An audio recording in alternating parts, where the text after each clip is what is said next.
Okay, good morning. Let's go ahead and call this meeting to order.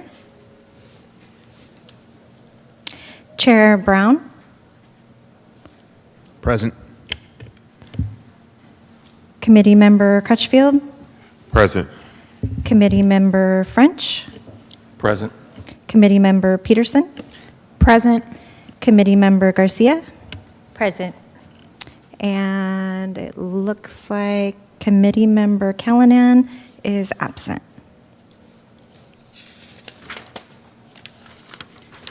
All right, moving on to the Pledge of Allegiance.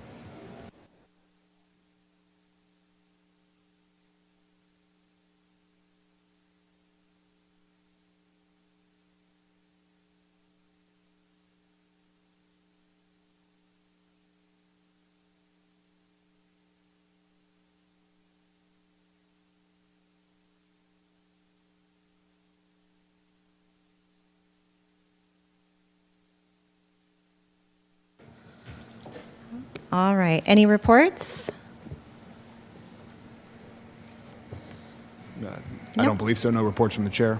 Okay, we'll go ahead and move on to Community Forum. Manny, do we have any speakers? Thank you, Madam Secretary. Currently do not have any speakers signed up, both online or in person. However, I did start a 2-minute timer, which is reflected on the top left corner of your screens, for interested parties to sign up for the community forum, either by raising their hand or signing up on the kiosk below. In the meantime, feel free to carry on with the agenda, and at the conclusion of the timer, if anyone signs up, I'll be sure to let you know. Sounds good, Manny, thank you. All right, moving on to consent calendar and approval of agenda.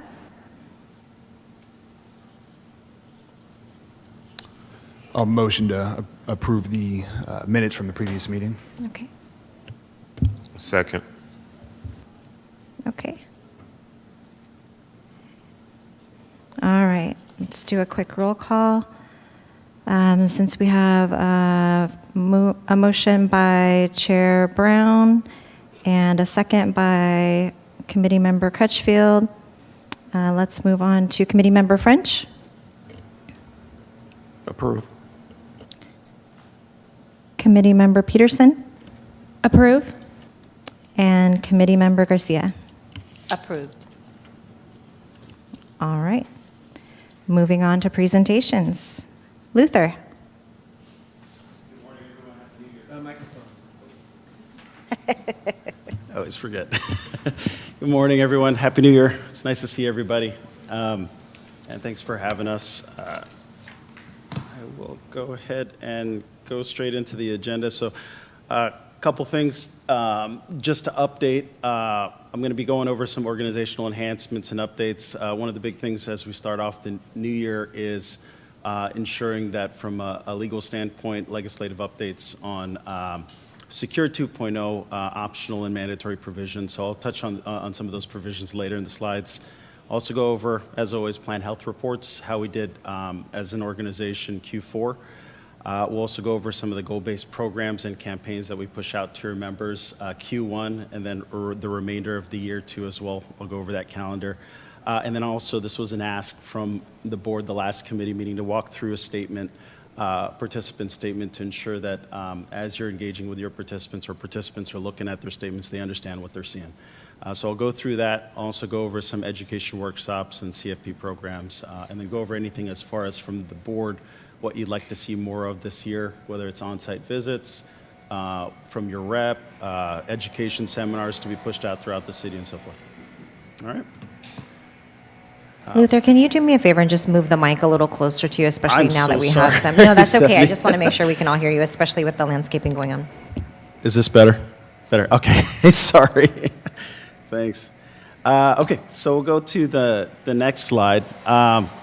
Just your team, just to showcase who is available. We have a village of support behind you, as always. I'm the top relationship manager, so I provide plan oversight and strategy, ensuring what you want as a fiduciary, as a committee member, is pushed out to your members. Your boots on the ground is Ryan Bertrand. He's your retirement plan specialist. Dario Gomez Garcia, he does report to, oversees the entire Field West team of reps. You also have a dedicated financial planner, Rich Gill, that provides CFP services. That's an inclusive service for your members. So, and then the next slide, We also have, in addition to your team, your education team, we added in a retention specialist, Jeffrey Hawthorne. His primary goal is ensuring, from a participant standpoint, as your participants are transitioning into retirement or separating from service, they understand their options. So he reaches out to them proactively. Participants that request for withdrawal or rollover paperwork through the 800 Center, they do come in contact with Jeffrey to ensure that they understand their options. All right. We'll go to the first slide, or first section, retirement update. I touched on this a little in the last quarterly meeting, some of the enhancements from Mission Square, and we're broadening our set of capabilities. One of the things that we targeted in 2025 and ensuring that we're launching in 26 is we're pushing out our wealth management platform.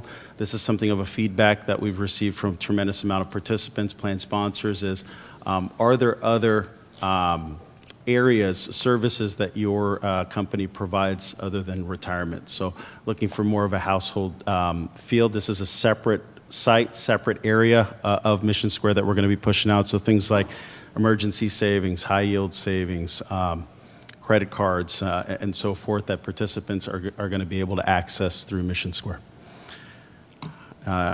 And then we'll go to the next slide. These are just some of the key areas of importance that we highlighted in 2025. As an organization, from a firm strength standpoint, participant call center surveys average 3.7. RPS Net Promoter Score 83. That's phenomenal from an organizational standpoint. Normally you see 50s as above average. And then also areas where we're targeting that are coming soon this year, self-service financial planning for those that don't want to meet with a financial planner, those that want access to their own tools and resources. That's something that we're also going to be pushing out. Mobile and technology experience, I mentioned refresh of the website, also refreshes of the mobile app too as well, and so forth. And I mentioned other areas, income replacement solutions is also something that we're going to be targeting this year too as well. And experiencing the future, that's something of a forefront that Mission Square is targeting for 26 is technology. We want to ensure that your participants are able to access the resources available to them, that we're incorporating that into the site, and we're essentially making the participant experience much easier for your participant base. Now we'll go into the plan review and just highlight some of the numbers. So as always, I provide perspective of how we're doing as an organization. So I'll highlight 25's Q4 numbers and in comparison to 24's numbers, a little lighter. So in 25, there were 17 RPS consultations provided, 3 CFP consultations, and 1 on-site service day. So RPS is your retirement plan specialist, CFP your financial planner. Q4 of 24, the numbers were at 64. And then 2 CFP consultations provided in 24. I did speak with Ryan in helping me to understand why there was a decrease in numbers. I think that was also a testament of some of the things that was going on with the city in Q4. I'm not sure if there was a hiring freeze or so forth, but there was also, he mentioned his on-site service day. Not many had signed up for consultations. I asked him, was there any other things that was appropriated to the decrease in numbers? I just mentioned it was a little lighter in the Q4 of 25 as far as engagement. So, participant enrollments, 37 were in Q4 of 25. 37 enrollments were provided by your participant base. 24 Q4 numbers were at 137. Not sure if that number was correct. I'm going to double check that. Plan contributions, 105,000 went into the plan in Q4 of 25, as opposed to Q4 of 24 at 1.4 million went into the plan. So a bit of a decrease there. And then roll-ins, 10 total roll-ins totaling 40,000 as opposed to Q4 numbers. Same amount, 10 total roll-ins, a little larger amount at 265,000. As far as cash flow, 899,000 went into the plan as opposed to outflow at 1.56 million. A little negative net cash flow at 662,000. As far as financial wellness logins, 8 total financial wellness logins. This is the separate area on your site where participants are accessing some of the resources and tools other than just retirement. There were 8 total logins as opposed to Q4 at 24 numbers at 12. And then total account service logins, 2,614 logins as opposed to 2,674, so about par with Q4 24's numbers. And then rollouts, this is not distributions, but strictly rollouts into other qualified plans, 6 total, totaling a little over 1 million as opposed to Q4 24's numbers at 3 rollouts totaling 815,000.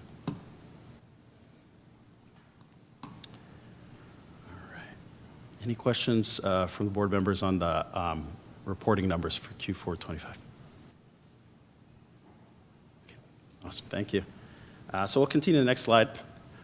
Plan balance, still significantly increasing. So not only a testament to market, but also increases in contributions by your participant base. Where we were at year over year, the end of 24, we were sitting at 60.6 million.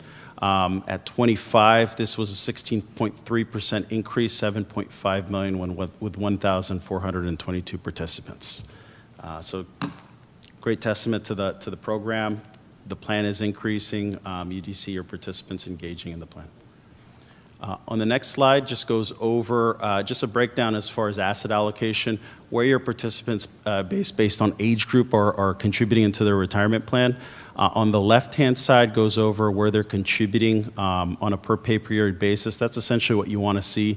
The dark blue area is balanced and asset allocated portfolios. Those are mainly the target dated funds. Majority of the time you see your participants looking for a hands-off approach, essentially not having to pick and choose their own investments. They pick a targeted year on where they anticipate to retire, and the portfolio does the work for them. Essentially further from retirement, takes on more equity as they near retirement and pushes more into income preserved accounts like fixed or stable value positions. The green area is U.S. equity, and then the middle area of those bars are stable value. Fixed positions. So as you near retirement, you start to see that area start to increase. On the right-hand side showcases assets. So where assets are per group. And you notice as you near retirement or participants get older in age, it starts to push more into the middle area to stable value or fixed positions. We'll go to the next slide. This just gives you a trend of contributions and disbursements. On the top bar chart goes over contribution and roll-ins from Q4 of 23, 24, and 25. So if you notice, still on track, Q4 of 23, about 703,000. A bit of an increase in Q4 of 24, but just a slight decrease in Q4 of 25. Not that big of a difference. On the bottom, as your plan does get bigger, you also start to see more participants rolling out or disbursements. So that just gives you a trend from Q4 of 23, 24, 25, the allocated disbursements per quarter, per Q4 of each year. And then the next slide just goes over cash flow. Over the years from Q4 of 23, 24, and 25. And then the next slide just gives you a highlight of service usage logins, how often each month your participants were accessing their accounts online. So if you notice the bar chart, October, slight increase in November, and then of course the holidays, a dip into December, then increase from there. On the bottom left-hand side goes over service usage per plan, how many accounts, how many logins per account. And then on the right-hand side goes over participants registered in each account that will receive e-delivery. So these are the e-communications that we send out, a lot of the goal-based programs that we push out. So flyers, microsite, communications, how many participants are actually receiving them and having access.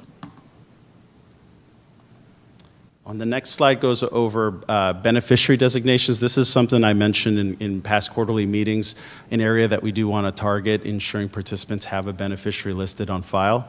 Ensuring one of the things that we do incorporate is when participants log into their accounts, if they don't have a beneficiary listed, that's the first thing that pops up, is a message saying, please update beneficiary is not listed.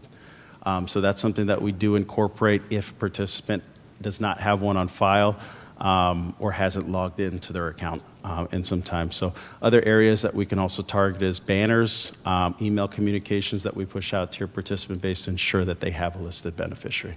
It's a tough thing to go through as far as a process. If a participant passes away, they don't have a listed beneficiary, it goes to probate, which is not a fun process. We'll go to the next slide. This is a good area. 91% of your participant base do have emails on file, so they are receiving the communications that we do send out to them, which is a good thing. And then we'll go to the next slide, participant engagement. So this is what we did for Q4 of 25. We had our goal-based program that we pushed out for your participant base, which was Finish Strong, Start Secure. Each quarter, we have a theme, and we have goal-based programs that we do push out to your members. You as members also have access to some of these communications that we push out. We have a plan sponsor campaign toolkit. It doesn't require login access. You can actually go straight to the site, and you can pull some of the flyers, email communications, and microsites that we push out to your members to get them engaged into the programs. And the next slide just goes over some of the email communications that we pushed out for Q4 of 25. And then, as I mentioned on the next slide, Plan Sponsor Campaign Toolkit, you can access some of these communications that we do push out that resonate good with your participant base. We'll go to the next, client engagement. This was the roadmap for 25, just goes over some of the things that we were targeting and incorporating to launch for 26. I mentioned some of the things like income replacement, wealth management, and certain ancillary services that will be accessible to your participant base. Another area of improvement that we also have targeted Q2 of this year, RHS, the SDBA, which is the self-directed brokerage window, is accessible through the RHS plan come Q2 of this year. Another area of focus too as well is the RHS plan Q4 of this year. Debit cards are going to be coming. So everything is in place. We are working with our provider Meritain. Contracts have been signed, and we should anticipate debit cards to be incorporated into the RHS Q4 of this year. We'll go to the next slide. Oh, I hit some of those already. So those are some of the things from the RHS plan that that are coming this year that we have targeted dates to incorporate. And then next slide just goes over from a planned admin standpoint, Q1, 2, 3, and Q4. Some of the things from an administrative end that we focus on. So RMDs are due. For participants, we do have a force-out process. For participants that haven't taken an RMD or a distribution for the year, we do push it out to ensure that they aren't penalized from meeting an RMD penalty if they hadn't taken one before the end of the year.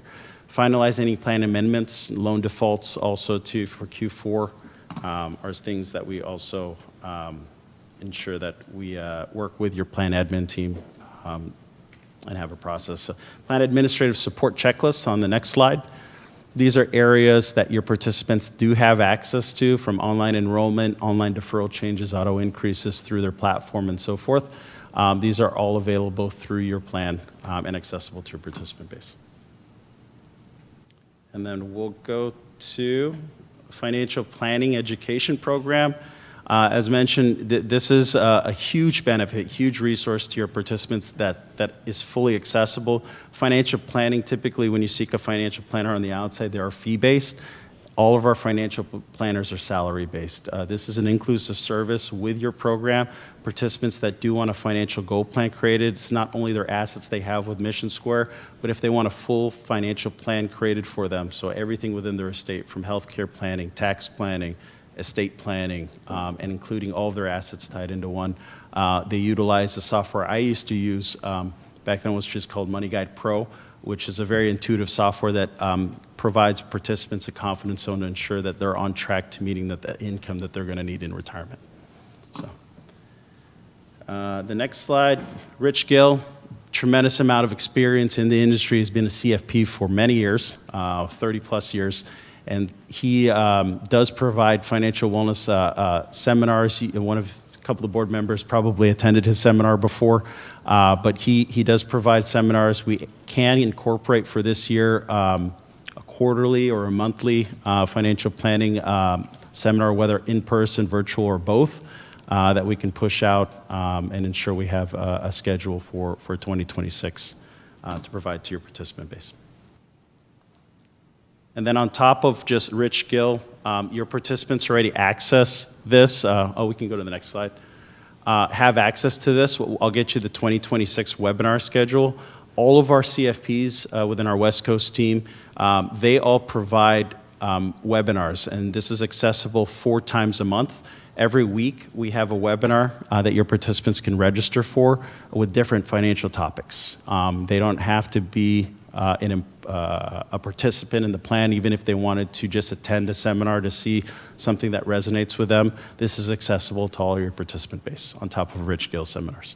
Are they notified of the webinar schedule prior to? How is Mission Square getting the information out? Are they emailing all the members and letting them know that this webinar schedule is available? Yeah, once this webinar schedule is available, we normally provide it to the plan sponsors. I can also double check if this is pushed out via email communication too as well. Right. I think it'd be helpful if members got Absolutely. an email, just a notification that this webinar, considering all the emails we do get. Right. Absolutely. Absolutely, Board Member Crutchfield. I'll double check with our communications team to ensure once the schedule is put up for 26 that this is being pushed out to all members throughout the city. Absolutely. Absolutely. We'll go into legislative updates. So this is, I mentioned this last quarter regarding the super catch-up ages 60 to 63. This is effective 2026 unless the city chooses to opt out. This is in effect. So what this is participants ages 60 to 63 it allows a higher catch-up than the normal catch-up limit, which is 11,250. So participants between that age group, if they're doing the maximum within their plan, they're allowed to do an additional 11,250 on top of the annual maximum. Normally, plan sponsors, and it's a mixed bag. If your payroll has elements to incorporate this, and you're currently doing this already, perfectly fine. Some of the things that I get from plan sponsors is some may not have elements in place through their payroll system, so they defer not to opt into this at this time. So for 2026, there is what's called a negative election, which means that the IRS does allow plan sponsors, if you choose to opt out temporarily until elements are in place, you can choose to opt out of this and then opt back in later. But this is up to the city. That if the city can incorporate this into your plan, it is on your plan for 26. But if you choose to opt out, you can. You do have the option.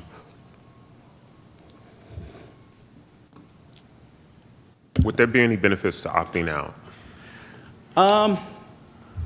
It really depends, Board Member Crutchfield, on your participant base. If you have a larger age group between ages 60 to 63 that do want to utilize this, normally max out in their plan, there's no disadvantage. I mean, it's an advantage to have it on your plan because it allows participants a higher threshold to defer more. Opting out, I mentioned it's kind of a mixed bag with plan sponsors. It all kind of depends on your administrative process through payroll and HR. Some that have, I'll say some plan sponsors that I have that do in-house payroll may not have certain elements in place, which they choose to opt out until they have a process going. But if your payroll provider, if there's no issues with them tracking purposes of participants utilizing this provision, it's advantageous to have it in your plan. Yeah. So Luther, just to clarify, you're talking about opting out as an agency, not individuals being able to opt out. Correct, yes. I'll check with payroll. Yes, Stephanie, yeah, so this would be from the plan sponsor side. Absolutely, Stephanie.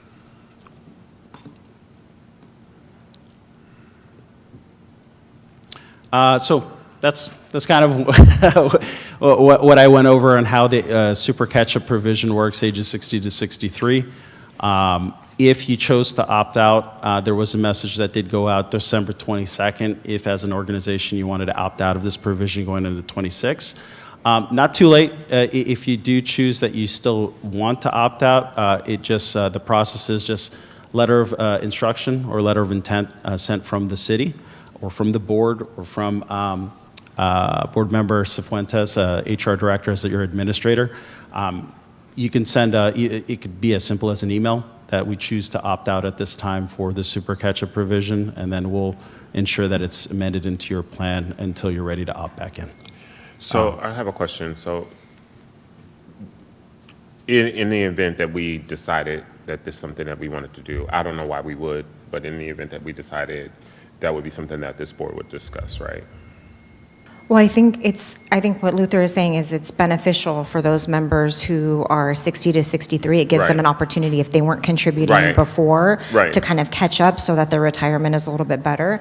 So I think the idea would be to try to do it if we can. If payroll isn't set up to be able to do it, then we may have to opt out of it for a period of time until they can get whatever they need going in order to be able to do it successfully for members. Right. Yeah. Okay, I heard that. I guess what I was wanting to know is, if payroll and HR made that decision, would you bring this back to this board before the decision was made? Well, it's hard because we meet quarterly, right? But yeah, we could notify the board just to let them know that, we're not in a position to be able to opt in at this point, and we're going to have to opt out. Unfortunately, I don't think it's necessarily a decision necessarily that the committee can make if payroll isn't set up to do it, right? Like, if payroll is already set up to do it, then I think we can move it forward. But if they're not, then I think that's where the opt-out comes out. And then I can circle back and let you guys know. All right, thank you. Yeah. And I'll kind of chime in on Board Member Cifuentes in what she said. It's not out of the normal. I've had a number of plan sponsors not have certain elements within their payroll that have opted out for 26 temporarily until they're ready to opt back in. It's just more of a measure through payroll to ensure that from a tracking standpoint, participants between that age group are allowed that additional threshold. It's more from an element standpoint through payroll.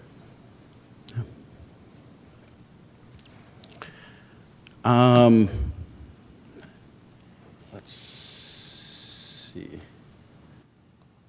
So we'll go into the next slide, which is the Roth catch-up mandate. This is also something I just wanted to follow up as well with the city, with board members. I'm unsure whether or not the city pays into Social Security, into FICA, or for your employees, or if we do not pay into Social Security. The reason why I asked the question is, if we do pay into Social Security for your members, the Roth catch-up mandate is mandatory.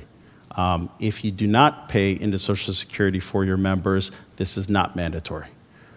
And so, if in the case you do pay into FICA, or Social Security for your members, what this is participants that accrue over $150,000 in income that are utilizing the age-based catch-up contribution, which is participants over age 50, that portion of their contribution has to be deferred via Roth instead of pre-tax.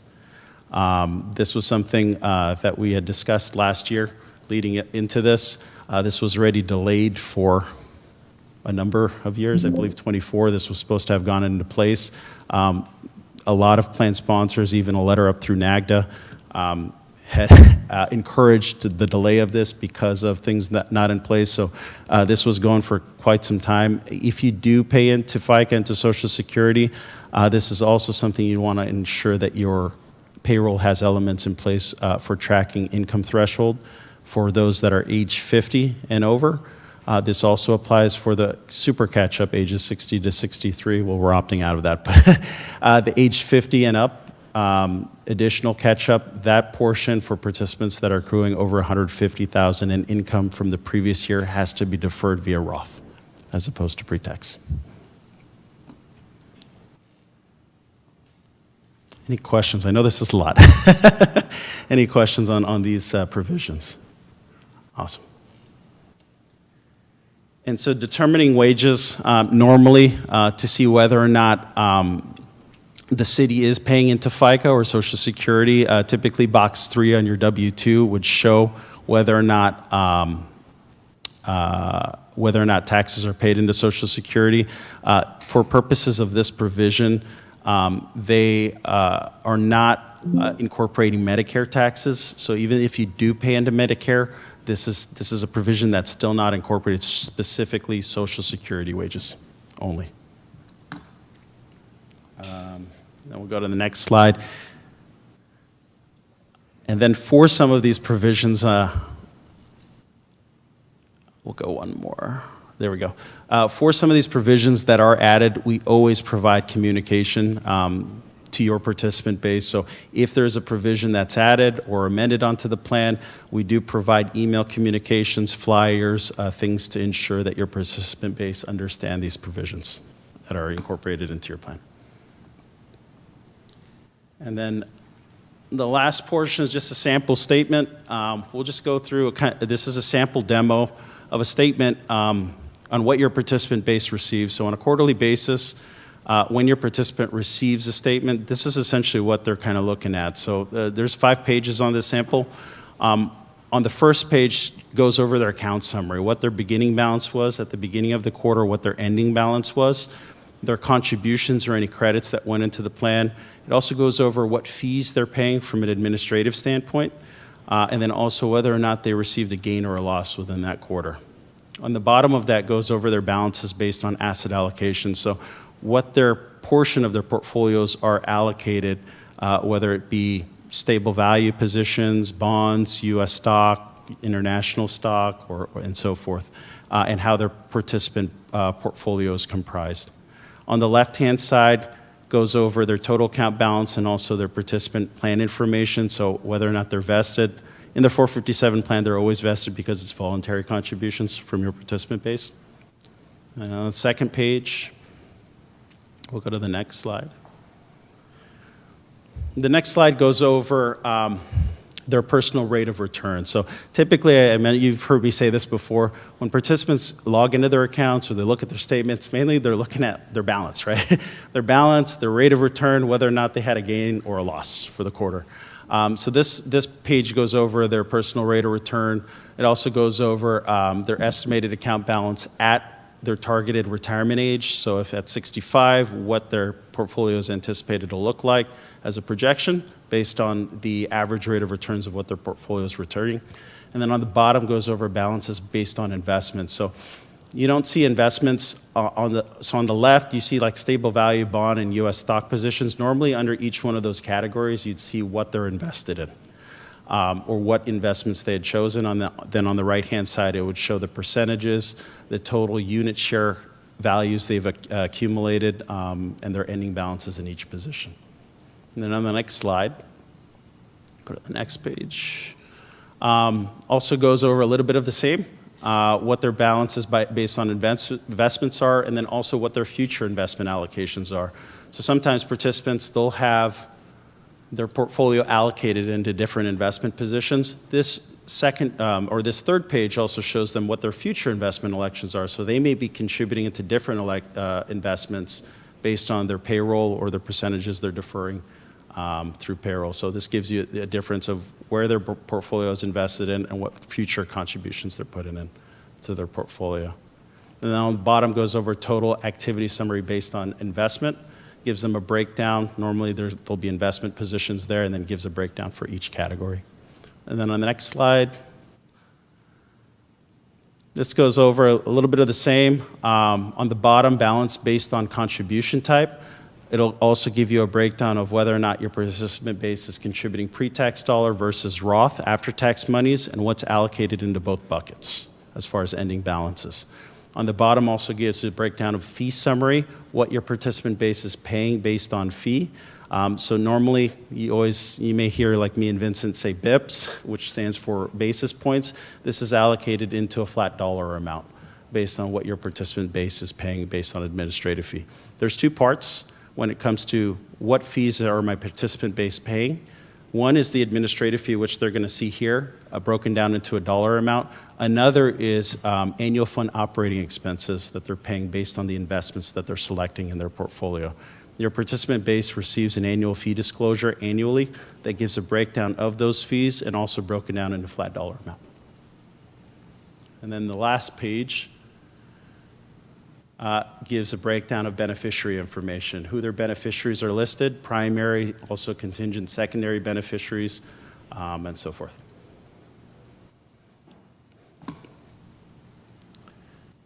All right, and then the last page, just supporting you in every step of the way, from plan sponsor, from plan health dashboards, from campaigns, goal-based programs that we push out, legislative support, and so forth. Employer Bulletin, if you haven't subscribed yet, provides market perspectives of what's going on within the market. Also, a Washington perspective too as well. We are headquartered in DC, so a lot of things that are incorporated, we push out as far as information through local government as well.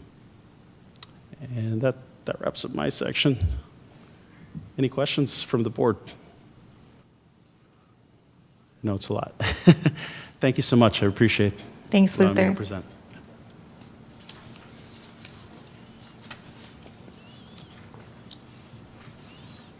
All right.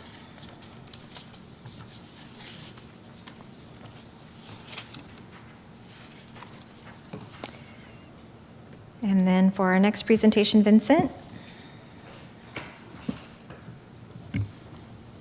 Great, thank you very much. If you can pull up my thick report, it's yes, this one. And I think it's good to follow Luther because he's really, really thorough. And so I'm not going to hit every page. There are a lot of redundancies in my report. But I do want to touch upon something. Actually, if you can go back, one of the things that we are guilty of, maybe Luther and I or the industry, is bouncing around a lot of these acronyms or abbreviations, assuming that we work in it every day. Maybe you should know. But one of the asks last time was to break down with almost a glossary, if you will.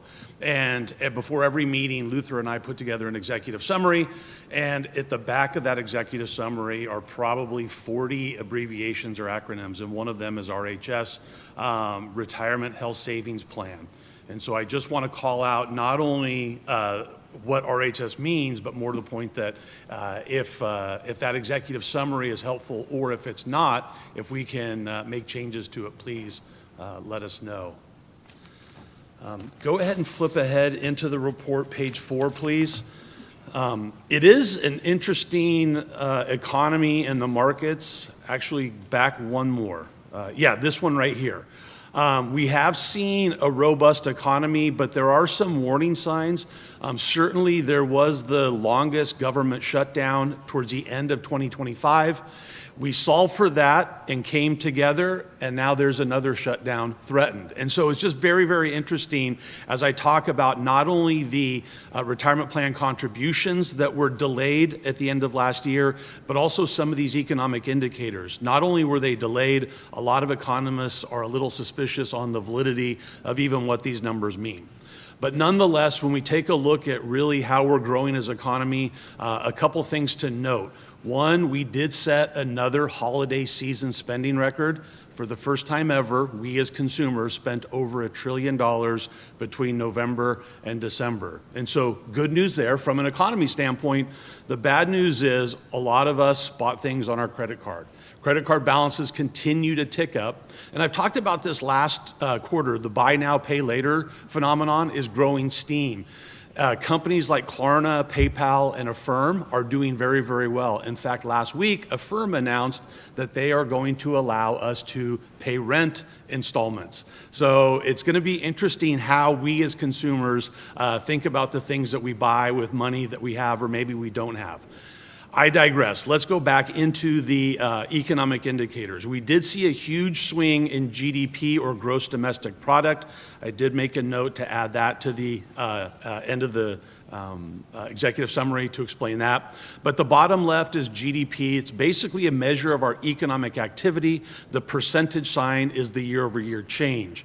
The Goldilocks economy is 2 to 3%, so that 4 to 3% is relatively frothy, but in a good way. If you remember in the first quarter, we actually saw a negative GDP print, and so a big swing from negative to 4.5-ish% as of the third quarter. The inflation still stays relatively high. The Federal Reserve has a 2% target, and so if you take a look at the middle column, that 2.6% is stubbornly high. But what is also alarming is that unemployment rate continues to tick up. And that's one of the goals of the Federal Reserve, is to maximize employment, translate, have an unemployment rate of 5%, and so it's ticking up closer to the 5%, but we haven't seen a 5% number in a number of years. But nonetheless, the Federal Reserve did lower rates 3 times when the FOMC, or Federal Open Market Committee, met in 2025. There are 2 interest rate cuts expected in the market this year. And so even though the economy is doing very, very well, the job numbers, the affordability, the spending patterns gives economists some pause. And so that's why we're seeing relatively lower interest rates on the overnight side. So questions, comments on that? That's the economy. I do want to move into the markets. As I said, the Federal Reserve lowered rates 3 times, and generally speaking, the markets like lower interest rates. So if you can flip to the next page, I'll be brief on just a few of these major asset classes. The bottom half, second line down, the U.S. fixed income is another name for the bond market, is represented by the Bloomberg U.S. Aggregate Bond Index, or the AG. Historically, that averages 3.5%. Not great, but a lot of bond investors are relatively conservative, and sometimes conservative is attractive. Take a look at that 1-year number, up over 7.25%. So phenomenal rally out of that stodgy bond market. But the good news continues. The U.S. Large Cap Equity Index, which is the euphemism for the stock market here domestically, is represented by the S&P 500 index, up almost 18% last year, which is fairly healthy. That Small Cap Equity Index, those are the smaller companies, up only 12.8%. But the good news ends around the globe. I talked about the 45-ish countries outside the U.S. and investable stock market. The international equity is measured by the MSCI ACWI, All Country World Index, minus United States, up over 32% last year. So relatively healthy. I do have some updated numbers year to date in 2026. The bond market is flat to negative 0.1%. The S&P 500 is positive 0.5%. The small cap equity is up almost 9% year to date in the first, 3 weeks of 2026. And then the MSCI ACWI ex-US is positive 3.2%. But one thing I want to touch upon on this page, I go back to the S&P 500. These are 500 large US companies, and one would think, conventionally wisdom, or just on average, one company would make up 1/500th of the index, because there's 500 companies like Nike, UPS, ExxonMobil.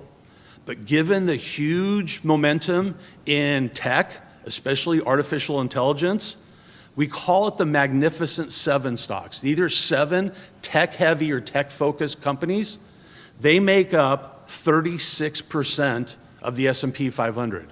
In other words, 7 companies make up 1/3 of that index, or flip it the other way. The other, 493 make up 64%. So there is a huge amount of concentration in that index, given the run-up in companies like Tesla, Oracle, NVIDIA, something like that. But I do want to touch upon this in a future agenda item, but just set the stage here of this risk called concentration and what it means to large cap growth funds and managers.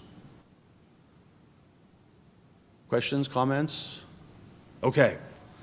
The plans are in relatively good shape. If you flip ahead to the next section, page 15, there is a lot of activity on the high-level overview of page 15, you'll see, yeah, right here.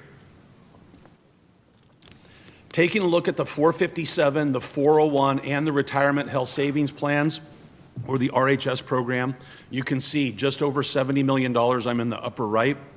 The broad asset allocation is that pie chart. About 20% is in the navy blue portion, or that conservative fixed income or bond funds.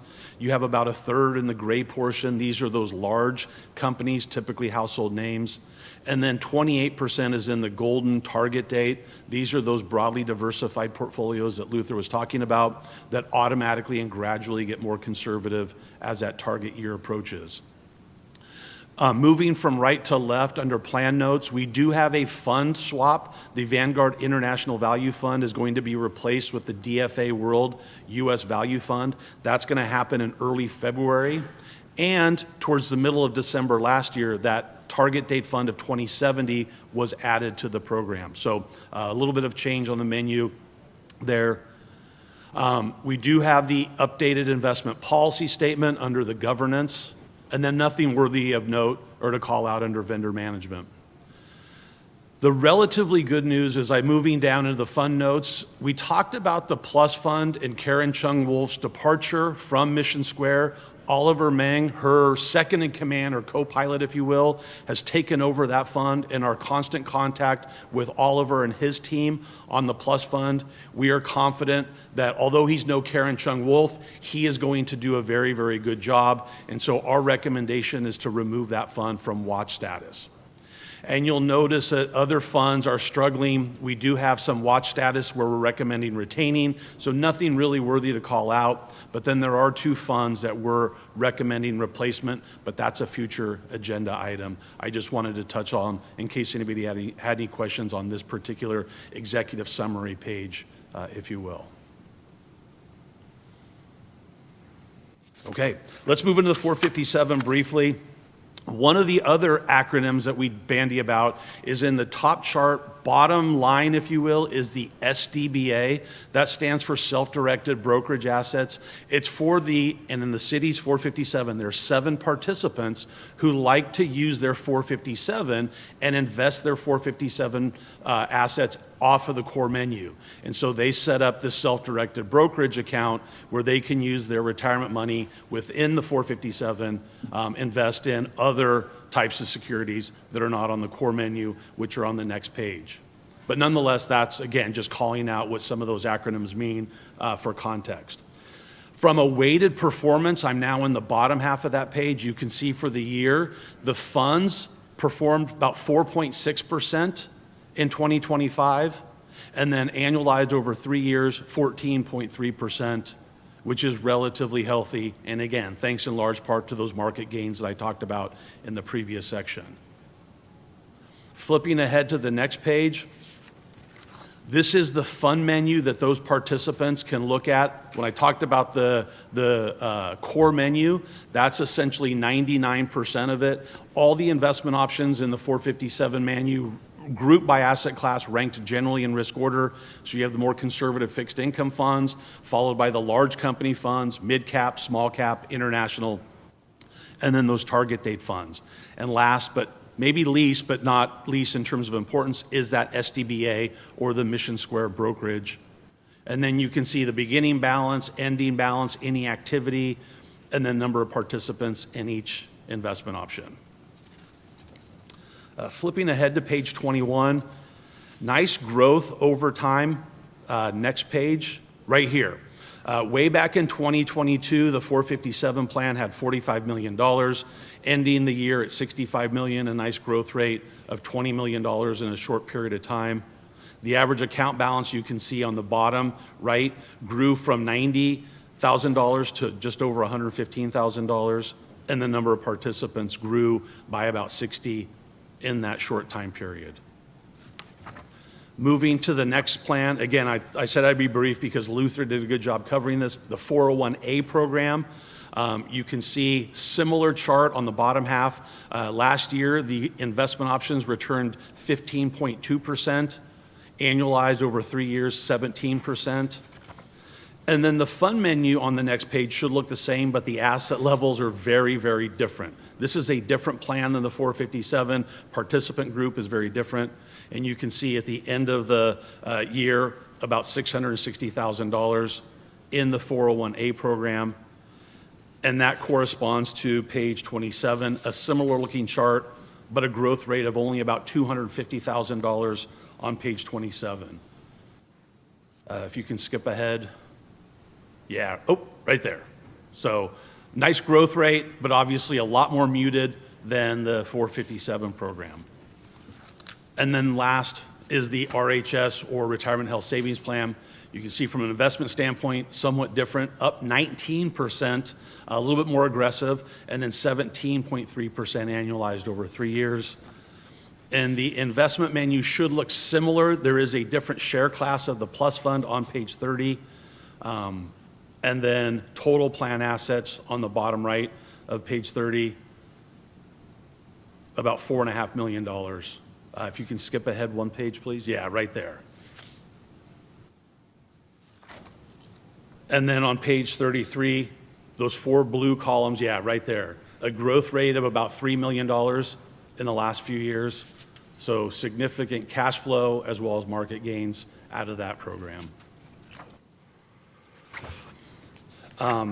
Unless anybody has questions, I do want to skip into the fee section. Taking a look on page 47, the fee component is an important factor of our analysis of the health of the programs. Each calendar year has a column, and each column is separated into 3 colors. The light blue is the investment cost. The navy blue portion is the administrative fee that you as a committee capture and use it for plan-related expenses. And then the orange portion is the revenue requirement that Mission Square needs to administer the plan. Send out those statements that Luther talked about, staff a call center, hire a certified financial planner or CFP, or RPS, the local participant representative. But you'll notice that the navy and the orange portions have stayed static, but the investment costs have come down over the years. That's by the committee moving to lower cost options, participants moving to lower cost options within the plan, but a nice decrease over time on the investment costs. The investment costs, even though they're articulated on the statement that Luther showed you, these are unlike any other cost because the fund manager simply deducts their fee before reporting the performance to you as participants, net of that fee. But they do add up. And so if you take a look at the next page, the second to right-hand column on the next page, yeah, right there. These are all fully disclosed, but I would argue a lot of us don't know what the fees are because we never really see it. It's just simply deducted out of our return unless we take a look at our statement.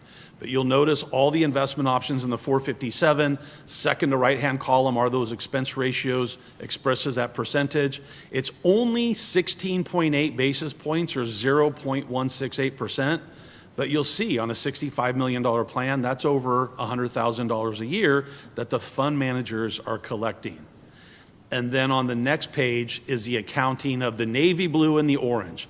So Mission Square, again, keeps that 2.5 basis points or 1/100%, or 0.025%, averages about $16,000 a year, $4,000 a quarter, or about $29 per participant. And then the administrative fee, again, this is what the committee can use for plan-related expenses, is about 10 basis points or $65,000 a year. And then I will skip the 401A in the RHS unless anybody has questions. But if you end on page, let me see, try 57 maybe, 54. Here is the accounting, because even though over the last several years we were conceptual about the 10 basis points that the committee can use for plan-related expenses, if you go back a couple pages, I was wrong, one more, this one. This is an accurate accounting of that 10 basis point capture that you as a committee can use for plan-related expenses. And so you'll see, just like an old school passbook savings account, beginning balance, contributions, growth, distributions, quarter in, quarter out, so you can track to the dollar how much is going in, how much is coming out, and then what the ending balance is. And you can see, as of December 31st, the committee/plan has just over $110,000 to use for plan-related expenses across the 457, 401, and RHS, or Retirement Health Savings Plan. Sorry, and how do we access those funds? Is it health? Yeah.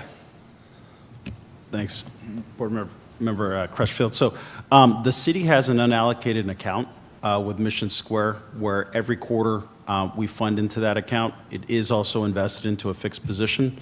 And then from the board or from your administrator, you essentially, anytime an invoice is needed to be paid out, or if anything that you'd like as far as the city to be reimbursed back to participants, we reimburse that out of the account. So it could be, for instance, going to the conference that you guys recently had. That Correct. would be an eligible expense. Correct, yeah, so that is an eligible expense. So some of the things that the city has done is lunch and learn events for your participant base, or further education from conferences as board members, as fiduciaries to the plan, paying your consultant and ensuring that that end's covered, legal, anything legal or anything administrative for the program, those assets can be used for.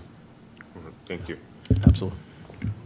The IRS, for good or ill, has very, very little guidance, and they say as long as it benefits participants, you have wide berth to say it's prudent or not.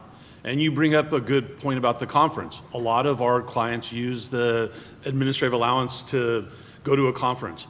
Other committees say that's an inappropriate use. And it's just interesting how one philosophy is one way or the other. And so it really gives you discretion on this is prudent and it's realistic and it's a legitimate plan-related expense.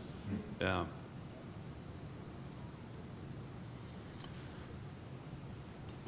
I do have a question. I've been reading, some of the economists have been mentioning a K economy and the possibility of that coming up. How do you think that's going to affect our overall plan as that continues to either be true or, goes a different direction? Sure. So the question has to do with the K-shaped economy, and I don't know if you've heard that enough that you're familiar with it, or if we should spend 10 seconds explaining it. I would say maybe explain it. Explain it. Okay. So I talked about the consumer, and we are driving 2/3 of the economy. About 70% is built on the American consumer. The other 30 is corporations and governments. But there is a varied view of the American consumer. And so when they talk about the K-shaped economy, generally of the 70%, it's the high income or the wealthy individuals that are spending money on vacations, on services, on expensive cars, at the expense, if you will, of the lower tiered or the people who make less money who are not spending a lot. It's those, the top half of the K, I guess, is driving the vast majority of the 70%. It's the lower wage earners that are not propping it up at all. In terms of how it's going to affect the plan, I think it's two ways. One is the economy and the market. I think generally speaking, will be okay. I'm not worried about the markets because still the American consumer is driving. I go back to a couple things though. When I say generally, that's the high level overview. One, I think we're having a bigger divide and inequality in America, and that K is getting bigger. And I think that's the bigger issue, but I can't fathom the impact of the plan over, in 2026, because again, I think it's generally okay. Where I think it's going to happen, especially in the Bay Area here, is that affordability issue. I think you see a lot of people who are battling real world demands, whether it be housing or healthcare or student loans. I think that's the more immediate issue, is you have people who are not going to sign up, especially on the younger side, sign up because they just can't afford it, or they feel like they can't afford it because they have those expenses that are a little bit more pressing than something further off. So I think from an economic macro standpoint, I don't see a broader issue yet.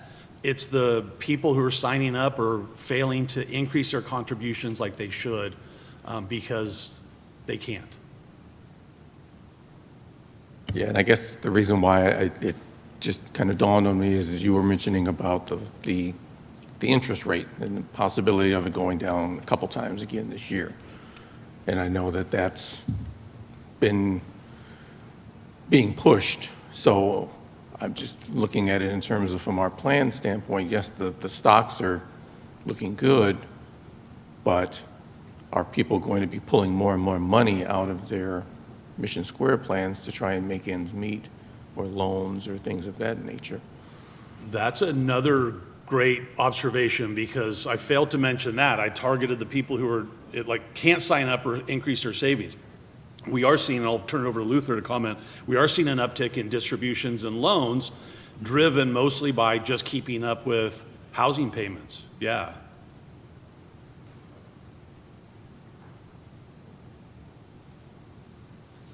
But that's the disconnect. And sorry, you mentioned the lower interest rates. The Federal Reserve controls the overnight interest rates, so the money market funds. Those rates are going down. It's the credit card payments or credit card interest rates that's going up. I think a couple of years ago it was 16 to 19%. Now it's 23% on average. And so, yeah. Probably, yeah. That's the challenge with averages is, the average between 0 and 100 is 50, but you have a wide, yeah. Other questions, comments? Good discussion, thank you. Keep going, because I think I have a few. Okay, so, and this is the next agenda item as we move in, not to take over the agenda, but just to keep the discussion going. I talked about the Plus Fund. About a year ago, Karen Chung-Wolf left Mission Square. Oliver Main came up. We put the fund on watch.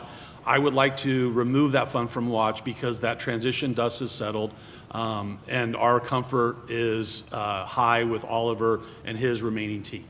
And so that's our next discussion point.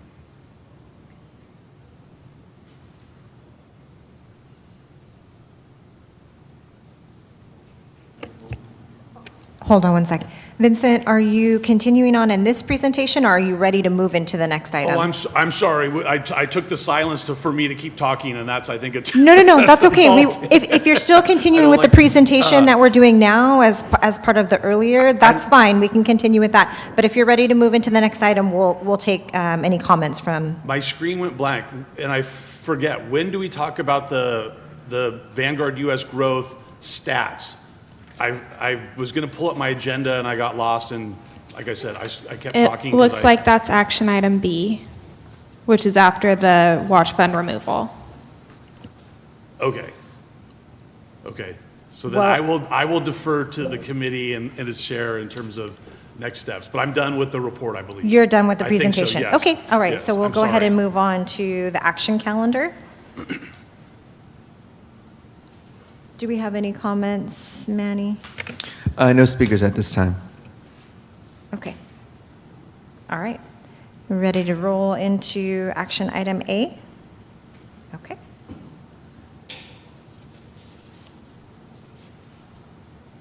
So action item A, we're recommending by motion approve removal of Plus Fund from the watch status. Correct. Okay. Yes. Any questions regarding that from the committee? No? Just in past meetings when we've discussed adding or removing, we've usually had some slide with some data point on it. Do we have a page number with a specific to, like, the couple funds we're going to look at over the next few action items so we can see their rough performance? Yes, back to the report, and I want to be clear, the performance has been fairly stellar. So the watch was not due to performance, but I'm on page 37, the top portion of page 37 of the big report. It wasn't a performance issue, but whenever there's a significant manager change, we feel like that could foretell performance issues. And that's why we put the fund on watch. It was more qualitative as opposed to performance. And so on page 37, even though that's the performance of the fund, it was more qualitative, and there's no real chart or comparison tool to say a year ago Karen Chung Wolf departed Mission Square. And in our regular contact with the remaining team, we are comfortable with the succession plan in place.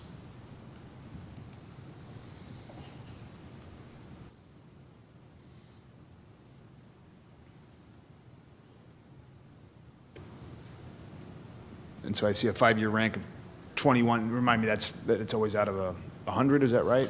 The rank Yes, them? good. Okay. So let me make sure, yes. So the numbers in the grayed out row are peer group rankings.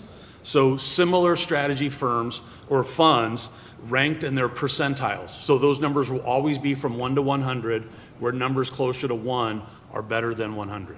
So 21 is upper quartile over 5 years. And you can see upper decile in 2022. That's all my comments. I'm happy to make a motion unless we have another question or comment. Okay. So I'll motion that we do remove the plus fund from watch status. I'll second. Okay, we'll do a quick roll call. We have a motion from Chair Brown and a second from Committee Member Peterson. Committee Member Crutchfield? Yes. Committee Member French? Yes. Committee Member Garcia? Yes. Okay.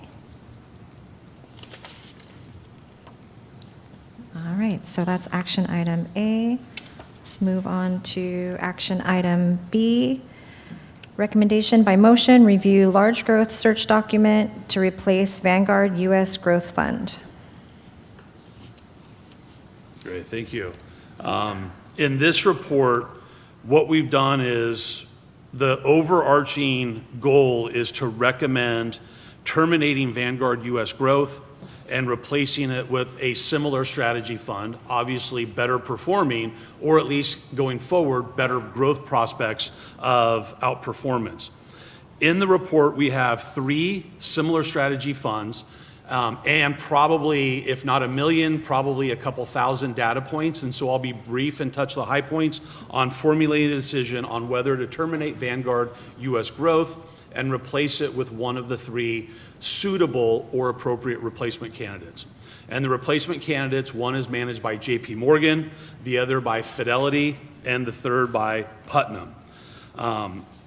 As we go through this, I want to highlight a couple things. One, Vanguard is somewhat of a household name. I think a lot of participants are familiar, at least, with the name Vanguard, but Vanguard U.S. Growth is not managed by Vanguard. They essentially outsource it or hire sub-advisors, and there's 3 sub-advisors that are actually managing the portfolio under the hood that's labeled Vanguard. It's Bailey Gifford, it's Wellington, and it's Jennison. Those are the 3 complementary fund managers that are buying and selling the securities, not Vanguard. Vanguard simply hired Sorry, them. real quick, Vincent. Is there a page we're supposed to be looking at while you're talking? I see us all flipping through. Not really. Okay. So as I go through, I just wanted to set the stage. So let's go into the book so that you can look at the document or those data points as to me talking conceptually. So the first page, page 5,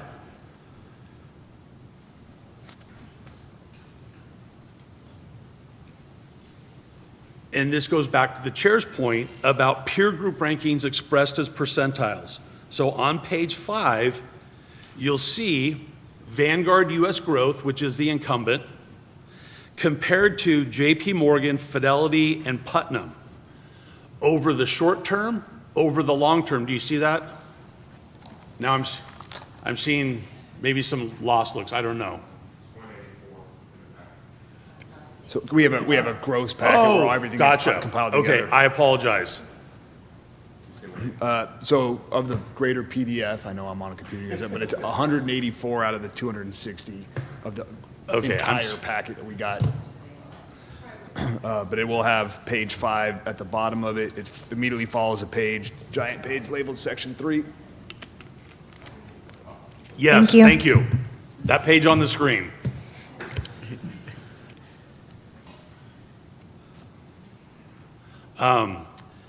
Back to my point about the incumbent, Vanguard U.S. Growth, with the 3 possible replacement candidates, JP Morgan, Fidelity, and Putnam.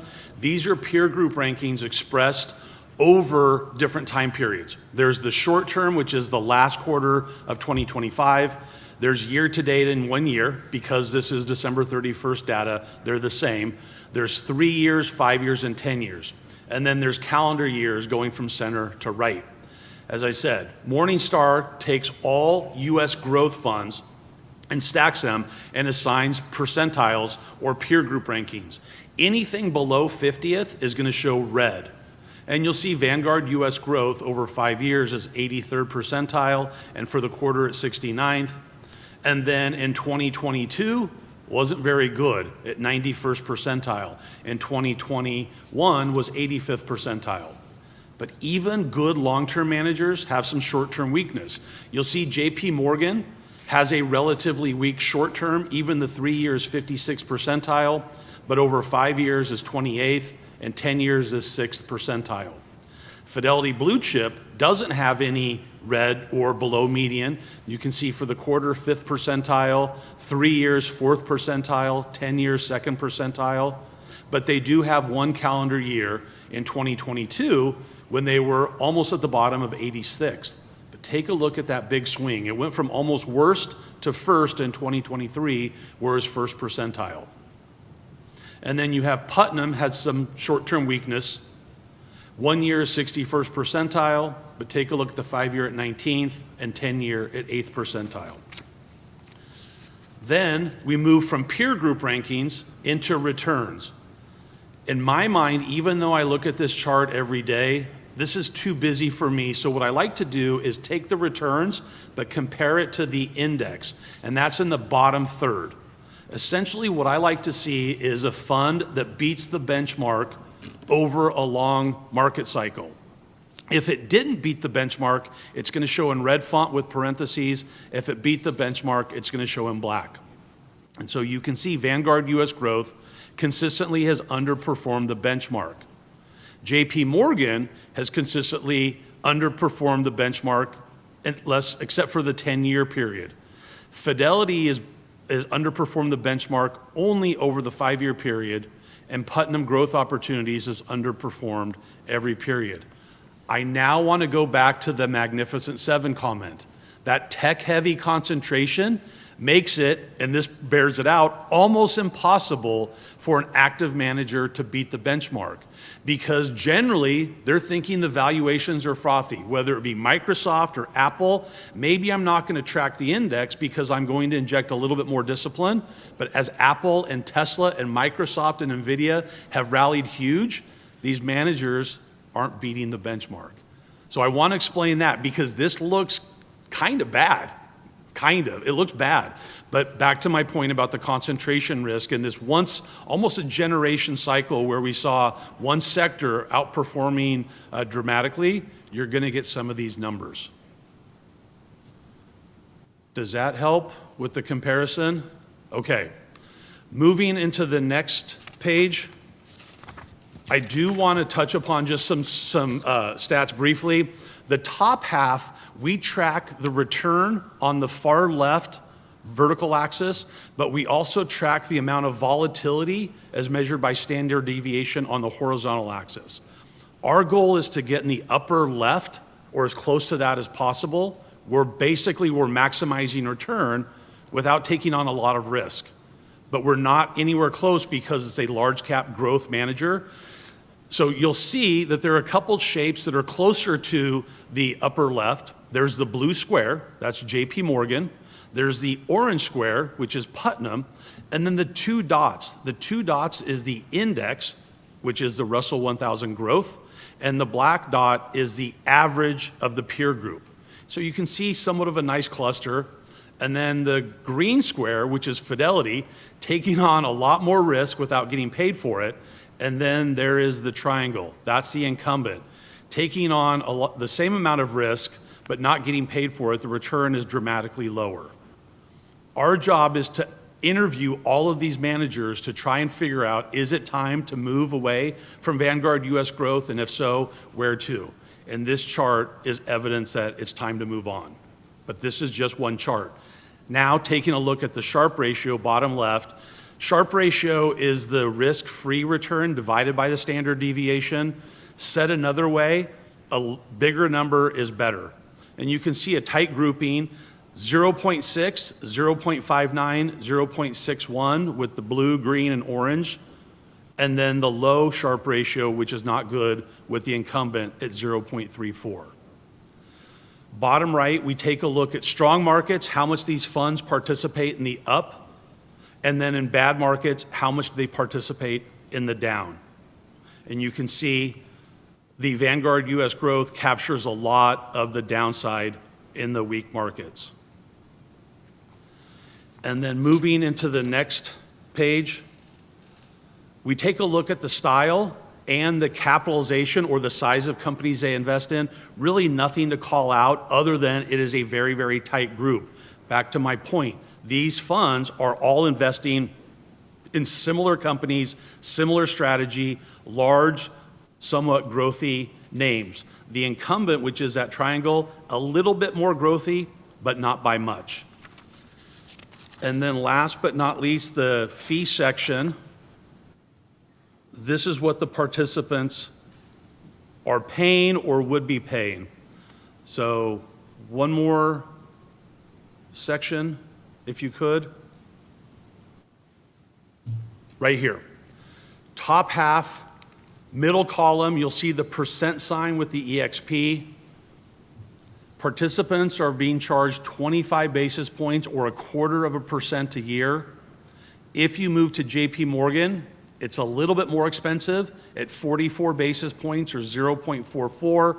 Fidelity, a little bit more expensive than that at 54 basis points or more than double the current Vanguard fund. And then Putnam is a little bit more expensive at 60 basis points or 0.6%. As I said, I have probably 37 more pages, but typically this is where the committee says it's time to move on, and this is our recommendation, or they ask me for ours.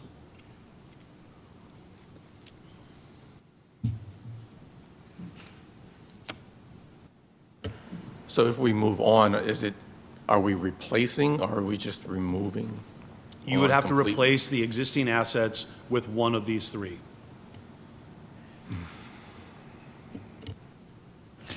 So what's our role today, Vincent? It says review. So we're just reviewing this information today, or is there an action that's supposed to come out of this? Barring any verbiage, our recommendation would be to move on and replace it. So review and act, I guess, would be more to the point. Okay, it does say review large growth search document to replace. Okay, yes. Okay, Yeah, we flagged it last meeting, and it was part of the request essentially for them to bring back the alternatives for this item. okay, perfect. All right. Anything more on that, Vincent, on this one? Any questions from the committee?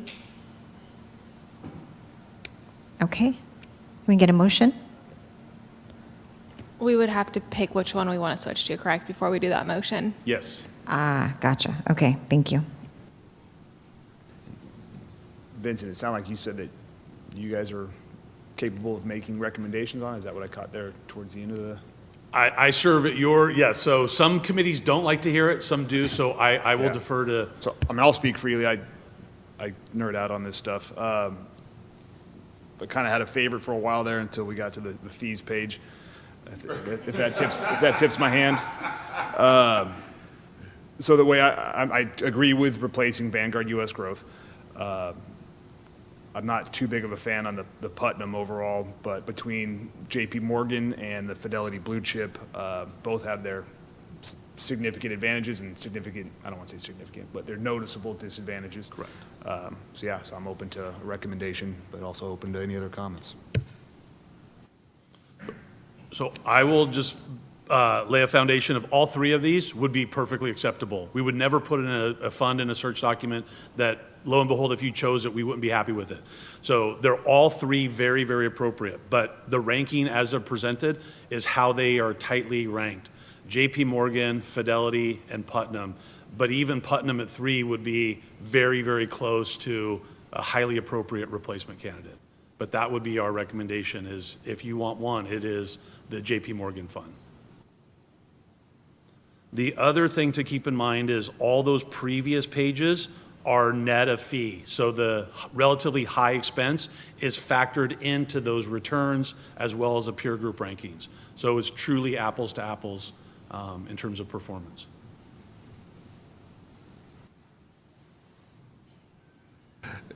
So being asked what was my favorite. I was liking Fidelity, and the fact that you brought in at the end there that the early graphs include fees, they net fees. It almost puts that back into my favorite. But I'm happy with either JP Morgan or the Fidelity. Be happy to take a vote on it.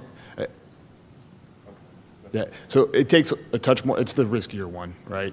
But if you go back to the chart that shows specifically risk, it's almost identical to the risk of what it's replacing with the with the Vanguard fund that we're replacing. So no added risk, but added returns, but of course that's looking backwards, right? Doesn't mean it continues forwards, so. You like it? Yeah. Okay. I'm hearing a good number of pings on the Fidelity one, so I'll go ahead and make that, again, I'm happy with it. So I'll motion that we replace the Vanguard Fund with the Fidelity Blue Chip Growth K. I'll second that motion. Okay, let's do a quick roll call vote. All right, so we have a motion from Chair Brown, a second from Committee Member Peterson, Committee Member Crutchfield, Yes. Committee Member Garcia, Yes. Committee Member French. Do you have an alternative, Committee Member French? I am, but I'll go with the group. I'm not a big Fidelity fan. Yes. Okay.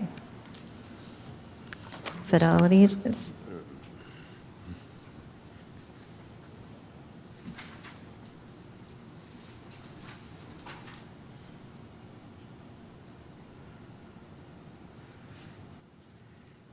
All right.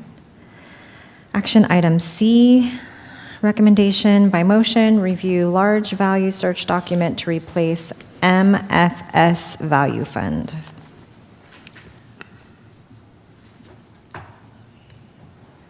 I apologize because I don't have my agenda or packet in front of me. So I'm going to go to the next report, again on page 5. So I don't know, just doing the rough math, it's probably, and sorry, Chair, what was the page 5 of the previous document of the 186? 184, I want to say. So probably, keep going. It would be page 5 of that. No, sorry. 220, Danny.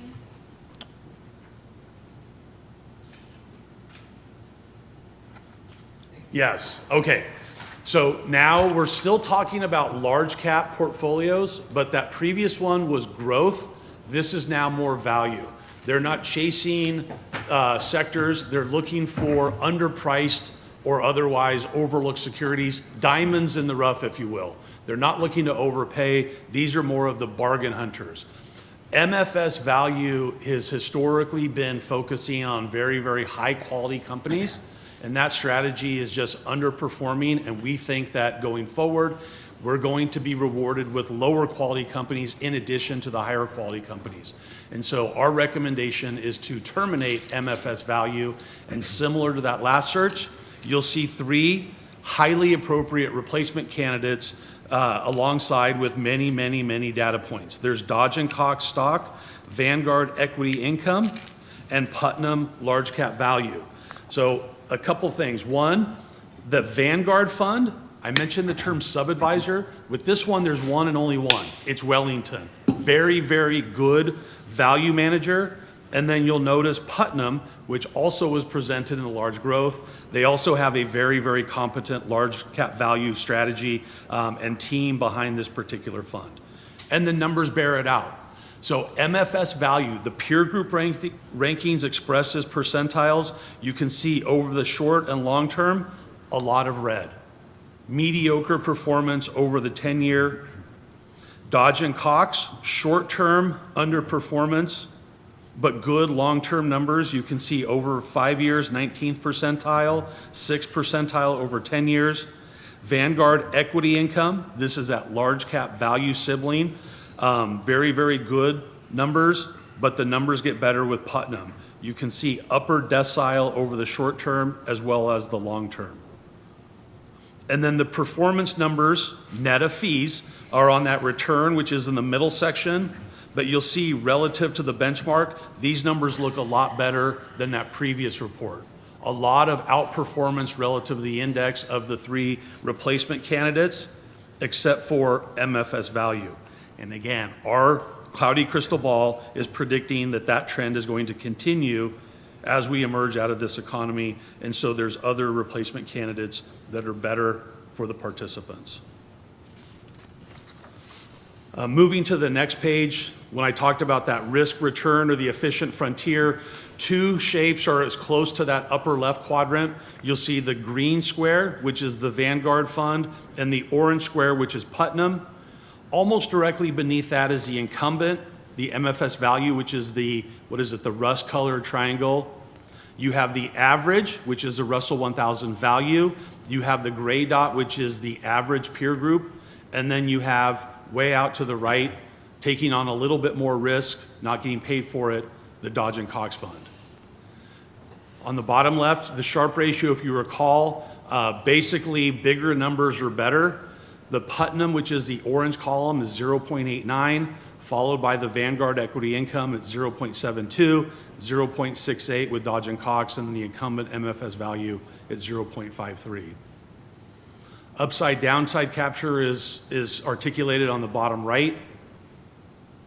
And then the next page, the size and the style is a little bit more dispersed. You'll see MFS value, which is more of a deep value manager, a little bit further to the left, followed by that green square, which is Vanguard Equity Income. And then a closer grouping to the index and the peer group is Putnam, that orange square. And then just a little bit more growthy, not a lot. In fact, you can see the gray dot almost overlaps that blue square, and that's Dodge and Cox. But you'll see a wide variation between size as well as style, but just something to keep in mind. And then last is the fee section. You can see on the next page, or at least next section, I think you have to skip a page or two, the expense ratio of MFS is 44 basis points. Dodge and Cox is a little bit less at 41. Vanguard Equity Income, 18. And then Putnam Large Cap Value, a little bit higher at 54. Again, all those previous sections do take, I'm still seeing the investment style. I don't know if you're seeing the fee page on your end, but nonetheless, if you can skip ahead on the screen, but the fee right there, perfect. This is the fee section of the large cap value, incumbent, as well as the 3 possible replacement candidates.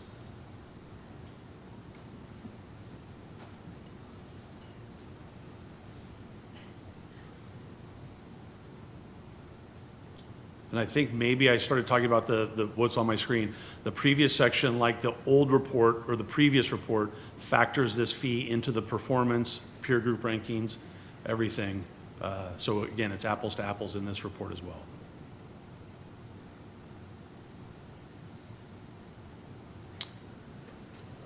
Alrighty. What say you, Mr. Allen, since you have something to say? Yeah, let's start with Alan there. Well, I think Vanguard has the lower fee percentage, but Putnam has been pretty consistent throughout. Short term and long. Yep. So it really depends on higher fee. How you feeling? Totally agree. So keep in mind, he says all fees are incorporated in like all those previous charts we saw. I always like low fees, but since they're factored in on the rankings. But yeah, I agree. Like the Putnam, it is a touch more expensive, but it's well within that same ballpark of what we're replacing. And the charts show Putnam's been performing not just better, but significantly better and over every year that they've tracked it here. Even 22, which seems to be a very problematic year. Yep. All right, let's make a recommendation. All right, so I will motion to replace the MFS Value Fund with Putnam Large Cap Value R6. I'll second it. All right. Committee Member Crutchfield. Yes. Committee Member French. Yes. And Committee Member Peterson. Yes. All right, good. All right. Action item D. Recommendation by motion, review and approve updates to the Statement of Investment Policies and Guidelines. Thank you. So just to take a step back, this is the document that provides a lot of fiduciary relief for us as fiduciaries in the state of California. A little bit of a reminder, the legal standard is we do not have to get things right. I know that sounds counterintuitive, and our goal is to make sure that this is the most appropriate program. But if there ever is a challenge, it's not about the outcome, it's about the process. And so having an investment policy and guidelines goes a long way of saying we are following a prudent process on the selection, the termination, the monitoring. Every year we agendize this and update this. And the good thing is a lot of work has been done in previous years, so this is more of a housekeeping item. The first one obviously is on the cover, but the second proposed change, very, very slight, on page 5 of the document. I don't know if it's part of the overall PDF, but it's page 5 of the document. Thank you. As these target year dates approach, these funds get more and more conservative. And so you'll notice we're changing the 60% to 55, not a lot. At a previous meeting, we added the 2070 vintage, so that's the second proposed change in that gray header. And then the third is just the percentage from 60 to 55. So really very, very minor changes proposed this year. And then on page 6 is just a name change of that fixed income or bond index. On page 6, towards the middle, you'll see the Barclays Capital change their name to the Bloomberg U.S. Aggregate Bond Index that I talked about. And I'm going to triple check, but I think that's it for this round. Yes, that's it. Very, very high-level administrative changes. Yeah, it's about as simple as it gets, so I'm happy with a quick motion and approval. Second.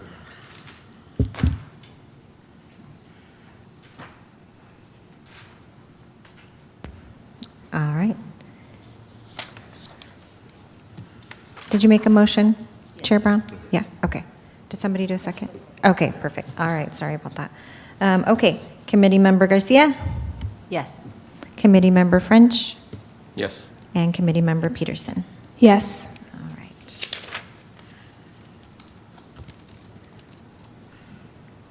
All right, moving on to action item E.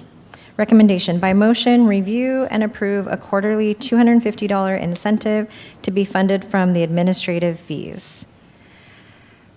Chair Brown, was this your, okay, all right, Yeah, perfect. so I brought this forward. I don't think we discussed too much, because obviously it should be discussed in this meeting. The framework is just more of an idea. I'm open to any and all suggestions. So my general running thought has been, out of the administrative fees that we saw, we have a little over $110,000. If we utilize $250 per quarter, so $1,000 over the course of a year, to break into $50, and I don't know if it's best to do gift cards or direct payment, but $50 to raffle winners, and the raffle pool would be made of individuals who, in my opinion, log in, access a webinar, so there's a whole bunch of webinars every quarter, so at least one webinar per quarter, and have an email on file. We saw that 91% do, so hopefully we can close the gap on the final 9%. So that's big. And so they log in, they access the tutorial, they get their email on file with Mission Square. That puts them in the raffle pool for $50. have an exact opinion on the best way to pay out the $50, again, Starbucks gift card or otherwise. And then it looks like we got a suggestion here. Really as simple as that, so. I was just like, who's going to track this? Yeah, we have the analytics to track. So you're going to track everything from who did login. all three, and then you're going to subtract who's going to select the winner, and you're going to subtract it. That's a whole lot of tracking going on. I'll leave it up to the picking of the committee, but from an analytics standpoint, Mission Square does have the capabilities to pull all data from participants that are accessing certain metrics on the site. In total, it's pretty simple. Since they're accessing a tutorial, they logged in, so those two are combined. And then you just exclude anyone without an email on file, so. Don't you already track those? Well, I mean, it wasn't just that. It was like, once they track it, then who are they going to provide the information to? And then I guess that's where my head was going. Who you're going to provide the information to? Who's going to be responsible for pulling the name and getting the gift card to whoever needs to give to? Because I know HR got a lot going on, and so does a lot of other people got a lot going on. So I was wondering who's going to do all of that. I think another That's way. all I'm saying. I'm good with it. And another way we can do this too is, I can see that being a lot as far as, from the analytics standpoint, we do have the capabilities to track that, but I think another way, more simpler, is, and what we've done similarly with other plan sponsors, if they attend a seminar or if they attend a CFP thing, to raffle those that are present or had registered for like a, CFP education on-site or webinar virtually, or even an RPS consultation in person. We have the easier tracking capabilities to see who signed up for a consultation meeting with Rich or with Ryan. I think that might be more simpler, but if we want to go the direction of, did they utilize the AMI track tool? Did they register? Did they update a beneficiary? We still have the capabilities to do that, but this would be completely up to the board on what direction. I tend to see more simpler, from other plan sponsors. We're happy to do something similar to like a lunch event that you can absolutely utilize the funds from the expense account to bring participants on site to learn, estate planning or retirement planning basics or whatever it may be, and then choose from a pool from those that are in attendance. I have a drum or like a raffle thing, or you can raffle off gift cards to those that attend, certain things that you're wanting to target for your members. So I'll leave that up to the board though. So through the chair, I think an idea behind this is to really make sure that people are logging in, getting familiar with it, as well as making sure they're updating beneficiaries, so that way if something happens, they don't have to go through that probate process. Could we potentially break this into maybe do one big push to try and get people in beneficiaries, do it during, Q1 of this year, Q2, and then on a move forward basis, do people who come to in person or sign up for, one-on-ones with Ryan or those other things that Luther just mentioned, so that way we kind of split the baby a little bit and get people engaging with the content, but also making sure that we're updating information and we've got a broader reach to our participants. Yeah, I'm very open and flexible here. Just as Derek mentioned, I'm just looking to push people to log in and get things updated and be a touch more hands-on. I just was worried about all the functions of HR and I know some of the challenges, and I just was worried about who's going to be doing all the other activities around. Good point. Yeah, you know what I mean? Yeah. It'd be great if we were all fully staffed and we had someone in benefits that could take care of all that. Right. I do greatly appreciate that. Committee member Crutchfield, thank you. So I'm Okay. open to, I'm good with whatever you guys suggest. I like Natalie's decision. We can get the analytics. I know that I don't have the capacity to do anything extra. So. Yeah, and I think if that works for everyone, I think that's a good idea to kind of do it that way, where we're first tackling the beneficiaries and was it also the email addresses or just okay, and then moving into like whether they're attending things. I think that's perfect. It's quarterly, so it's going to be it'll be a little bit slow, but also I think that quarterly maybe helps HR a little bit to be able to facilitate it. And we can kind of talk internally about how we make that happen. It helps significantly if Luther's able to provide us with the analytics that way, because as you all know, everything that we do is very manual with our systems, so that's a lot of times where we get held up. So I think that would be very, very helpful. Yeah, I think we can make it work. No, and I do like the idea of engagement and almost the financially incentivized a raffle. And don't kick me under the table, but at the risk of volunteering Mission Square, it seems to me that the logistics would fall more on Mission Square for a couple reasons. One, because this is going to be across all participants. It makes sense, even if you had the time, which I doubt you do, but it makes sense for employees. But conceivably, you could have 5 winners that are ex-employees. They're still participants. And so there could be a detachment, but also You're making it more complicated. Absolutely, but it's actually more simple. Yeah. Because if they have the 137 names who qualify, they could just say, these are the 5, because you're holding on to the dollars. It could be seamless by leveraging your vendors, I guess is my point. So that's my take. Okay. I'll make it easier for the board. I ran a campaign about 2 years ago for the District of Columbia. We ran a baseball wellness challenge for DC.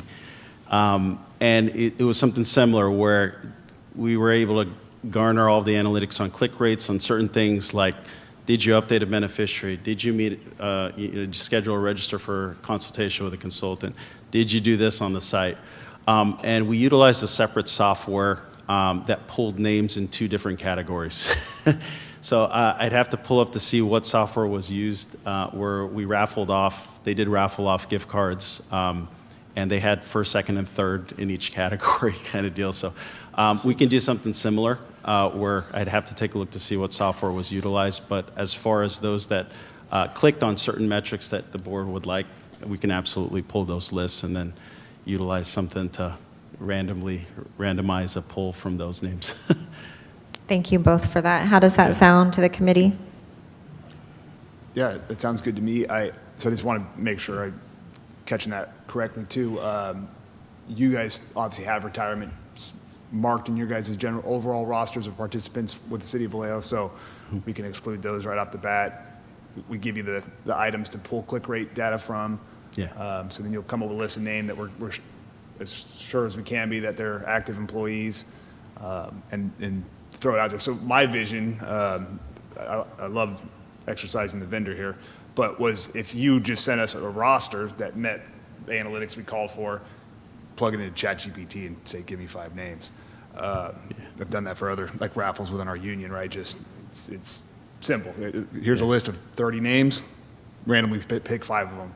But if you're able to produce the 5 names, that's great. The follow-up question that I have is, what's the best way for us to get out this to the members, right? We can't hold a raffle and then tell them, congrats, you won, and they said, what did I participate in? So should we be putting out a newsletter, or is that something you guys can tackle as well to say, hey, there's going to be this citywide raffle if you do the following? Yeah, we can produce something like a banner or some type of email communication that we'd be able to drum up, or a flyer. But if you provide us direction on what areas or metrics you'd like us to pull or target for your participant base, we can pull all actives. Are we wanting to keep it strictly active or all participants in the plan, or? I would recommend active employees. Is that something that we can do though? Just active, like can we bifurcate out members like that? Because it's the money in general is it belongs to everyone, right? So I'm a little worried about that. Yeah.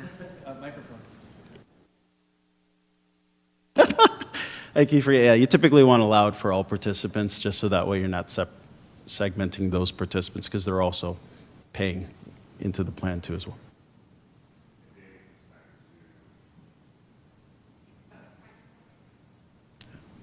That makes sense. And I guess if they provide us with the analytics, but then you guys are tasked with contacting retirees? Is that us doing the contacting in HR, or is that something that you guys are doing, Luther? My apologies, I didn't catch the question. Who would be contacting those who are the winners, whether it be active or non-active? Is that us or you I guys? can leave it up to the city because Okay. this is something that we'd like to, we'd be able to co-partner with you. We can pull all of the data that's needed and then, drum up a communication if you want to send that within citywide, or if you want to have us send it from our end through our systems. I think it would resonate. We could do both. I've done other campaigns with other cities that typically do both, because if they get something from Mission Square, a lot of times those email communications can be foreseen as solicitation or something that they just put into their spam. But we can do both. We can do both ends as far as communication, but I'd leave that up to the city. Yeah, if you want to, we can choose the winners. And Yeah, so I will be honest, kind of speaking to Derek's point. Right now, we don't have a benefits division, so any help that we can get, at least for right Absolutely. now, would be really beneficial. It would help us to actually be able to move this forward until we can get fully staffed. absolutely, Yeah. yeah, we're happy Okay. to partner. Yeah. Thanks. So it sounds like there's some logistics, and I hear some of my colleagues up here talking about the logistics. I think having the plan of, is it active employees, retirees included, several different moving pieces to this. Could we look at appropriating or approving the funds and then figure out what that program is, so we can come up with the communications, work with Vincent and Luther to get that information out to folks, and at the next meeting finalize it, and we can do it retroactively to Q1 and say, this happened. It may or may not be fair if people don't know what's happening, so maybe it's a Q2 moving forward initiative, because we can pull historical data based on the reports that you're sharing with us, correct? That's correct. Yes, Board Member Peterson. I like that. Why don't we do that in the interest of time, instead of trying to figure this out on the fly, right here, right now? I like your suggestion, so if you make the motion. So I'm happy to make the motion that we review and approve $250 incentive on a quarterly basis to be funded through the administrative fees for engagement purposes, with a plan on how to use those quarterly fees beginning in Q2 of 2026. And then, as a side from the motion, Chair Brown, I'm happy to meet with you, and maybe we can draft a very simple policy that we can bring back to the group at the next meeting for review. Yeah, happy to do it. I second. Okay. Committee Member Garcia? Yes. Committee Member French? Yes. And Committee Member, no. Chair Brown? Yes. All right. Moving on to future agenda items. So we have annual investment policy statement, Q1 2026, and share class document, Q1 2026. Anything else? And then, just based on our last motion, approval of the quarterly incentive program. Oh, yeah. Let's add that for future. I got two quick things to add just for that future agenda. So I brought up a few times the request for a presentation on what we can do with Charles Schwab investment options. So in the next meeting, could we include a presentation of what's available, and then the ability for us to, obviously primarily decide yes or no, and then between that, whether we're taking the whole pie or just certain investment elections out of it? Absolutely. Thanks, Chair Brown. Just as a recap from the last board meeting, we went over options on the self-directed brokerage account that's accessible to your participant base. Currently, it's only limited to mutual funds and ETFs. And I went over about 5 minutes on the options available. You're able to unrestrict the account to open it to other types of investment categories, whether that be stocks, other fixed products, equities, options, essentially other security options that are open to your participant base that they wouldn't otherwise get in their current deferred compensation plan. Right now, it's similar to if I were a participant and I were picking and choosing investments in the 457 or 401A, you're picking within a series of mutual funds, ETFs, CITs, which are all similar in nature. When a participant opens a self-directed brokerage account, they're looking for other types of securities that they can invest in. Right now, it's restricted to strictly mutual funds and ETFs only. And so ETF stands for exchange traded funds, which are similar. They trade intraday as opposed to mutual funds trade end of day. But they're similar in nature. But that's something that we did discuss the last board meeting on whether or not to open that up to participants that are taking advantage of the self-directed brokerage account, or whether or not to keep it as is. So I'll absolutely add that to the next agenda. But if that's something that the board would like to decide on, whether or not to keep it as a status quo or open that to other security options, I can provide the Schwab form. I did go over a breakdown of other categories last committee meeting on what's accessible or available if you did want to unrestrict that account to your members. Yeah.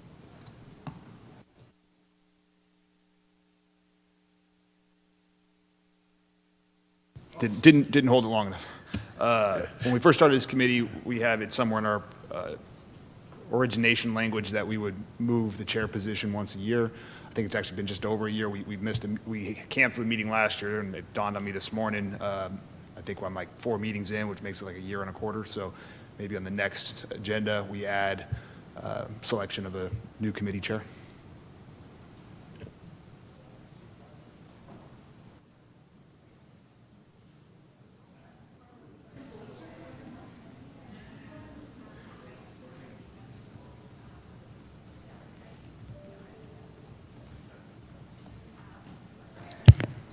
Okay, anything else?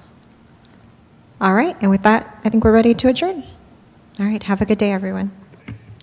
Thank you for Thank the you. opportunity to present. Thank you.